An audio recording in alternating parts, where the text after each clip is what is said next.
Imagine this. 26 innocent people are killed in a terror attack. India strikes back hard, destroying the camps where the attackers trained. You think the war would be over, right? But here's where it gets darker.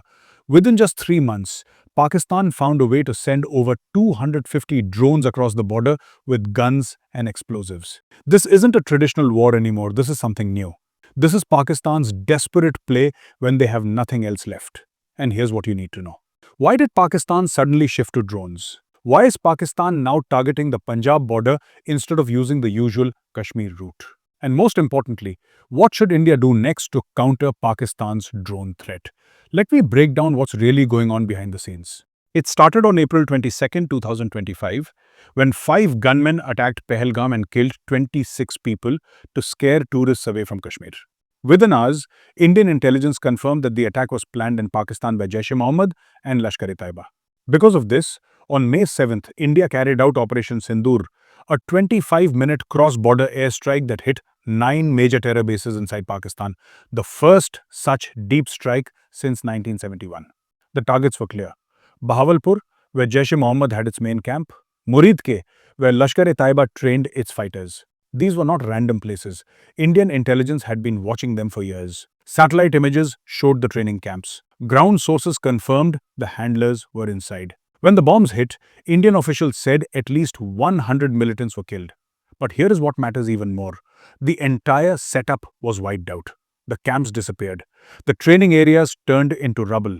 The command centers were completely destroyed. Pakistan responded with its own missile and drone attacks, but even after all that action, something important had changed. The LOC, the line of control that divides Indian and Pakistani Kashmir, was already locked down.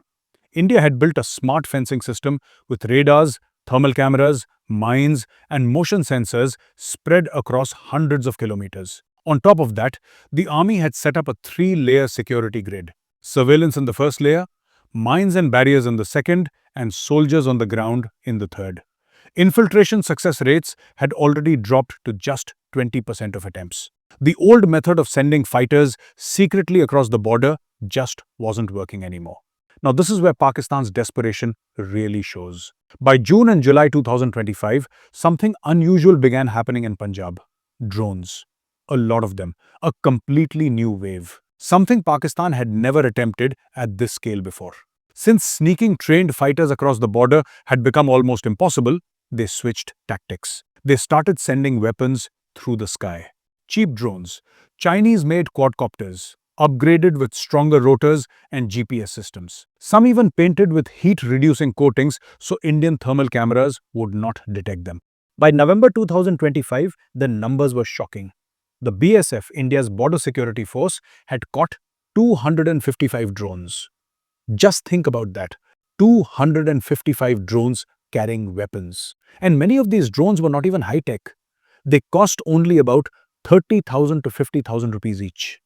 But inside every drone, they were sending guns. Real guns. AK-47s.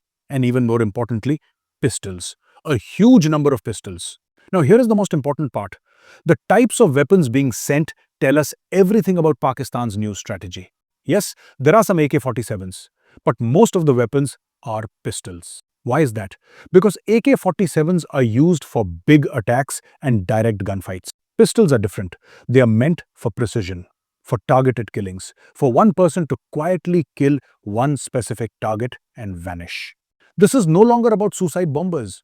It's no longer about large-scale attacks. This is about filling Punjab with enough small weapons to supply sleeper cells and enable months of targeted assassinations. Local leaders, political opponents, community influencers, one bullet at a time. Create chaos, create fear, keep India distracted and on the back foot.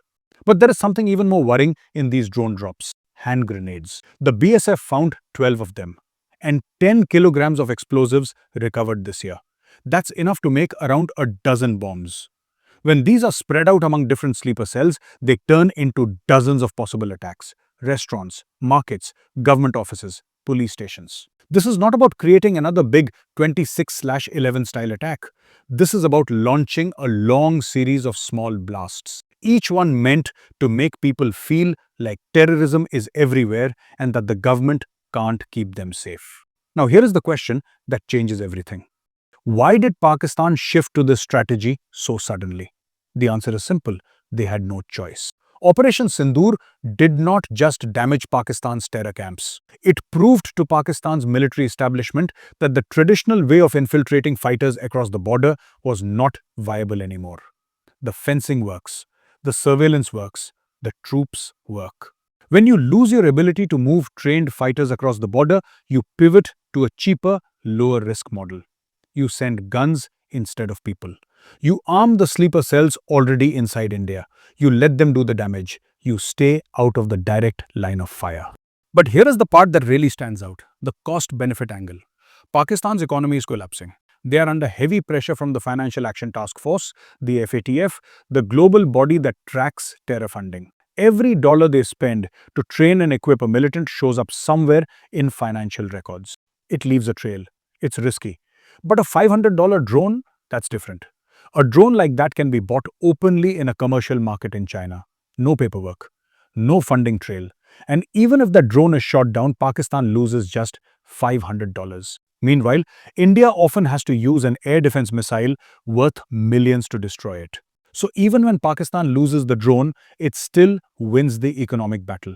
It drains India's resources while spending almost nothing itself. But this is where India's strategy becomes very important. By May 2025, only days after Operation Sindoor, India started a major diplomatic push. India went to the Financial Action Task Force with solid proof: satellite images showing the destroyed terror camps, intercepted messages from Jaish-e-Mohammed and Lashkar-e-Taiba handlers, drone parts with Pakistani markings, weapon serial numbers that linked directly back to Pakistan's military stores. India showed all this evidence to key FATF member countries: the US, South Korea, Bahrain, and several others. And the message India delivered was simple and direct: Pakistan is not just allowing terrorism to happen, Pakistan is planning it. Pakistan is funding it. Pakistan is running these operations on the ground. Pakistan was removed from the FATF grey list in October 2022.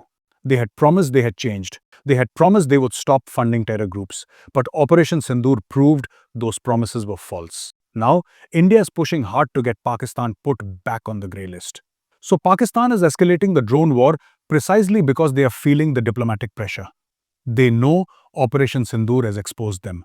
They know that terror camps are destroyed. They know infiltration is nearly impossible. So they are doubling down on the one strategy that leaves less evidence, costs less money, and creates maximum instability without direct military confrontation. Now, here is the thing about the Punjab border specifically. Punjab shares 553 kilometers with Pakistan. That's the frontier where most of these drones are coming through. And that border is now becoming hotter than Kashmir ever was. Why?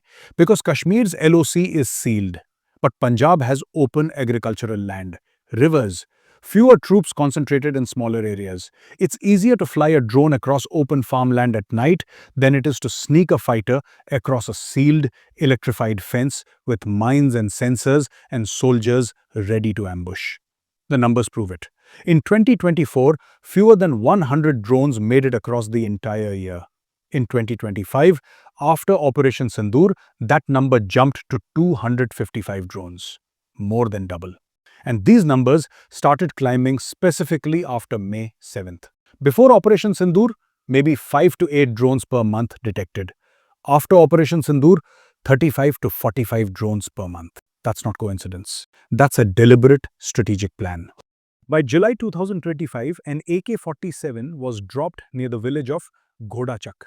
By September, reports of multiple AK-47s, pistols and ammunition showed up in field seizures. By November, the BSF was pulling 200 plus weapons out of the ground every week. The system is working. Pakistan is desperate to rearm their sleeper cells before India's security forces can completely shut down the drone corridor. What makes this even more advanced is the way the weapons are delivered. These drones are not just dropping guns randomly from 200 meters in the air. They have special release systems, winch mechanisms that slowly lower the payload so the weapons don't hit the ground and break.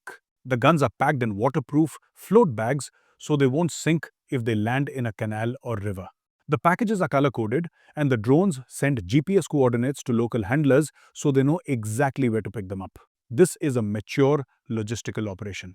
This is professional. This has been planned and refined. Now, here is what India must do next, and this part is critical. The Indian Army has already shown that three-tier defense grids work along the LOC. Now, they need to extend that system to Punjab. That means more thermal imaging posts, more sensor networks, more drone detection and counter-drone systems. Not just radar, India needs active RF jammers that can shut down drones while they are still in the air. Not just watching the sky, India needs dedicated drone hunting units. The US already uses this technology. Germany has it. Israel has battle-tested counter-drone systems. India needs to speed up the deployment of these tools along the Punjab border before the drone threat grows even larger. But here is the most important point. India has already exposed Pakistan to the world. Operation Sindoor was not just about destroying terror camps, it was a moment of truth. Before May 2025, Pakistan could deny everything. They could claim they were victims of Afghan terrorism. They could say their hands were tied. But Operation Sindoor left physical proof. Buildings destroyed, militants killed, captured on surveillance, command centers flattened. Then, when the drone attacks started, India could show the world exactly what Pakistan does when it's cornered. This is not peace. This is not de-escalation. It's more terrorism, more weapons, more drones. The bigger question is this. Does Pakistan's shift to drone-based warfare prove that Operation Sindoor was successful? Yes, it does, completely. Because when a military is forced to change its entire strategy, it means the old strategy has failed. Pakistan can no longer push militants across the border. So they're trying a new method. But this new method, using drones to drop weapons to sleeper cells, is actually easier to expose, easier to track, easier to prove. Every drone is physical evidence. Every weapon can be traced. Every arrested sleeper cell opens up the network. Pakistan is not adapting cleverly. Pakistan is leaving fingerprints everywhere. Here is the final thing you need to understand. This isn't a war that ends in one victory. This is a long game. India has locked down the LOC.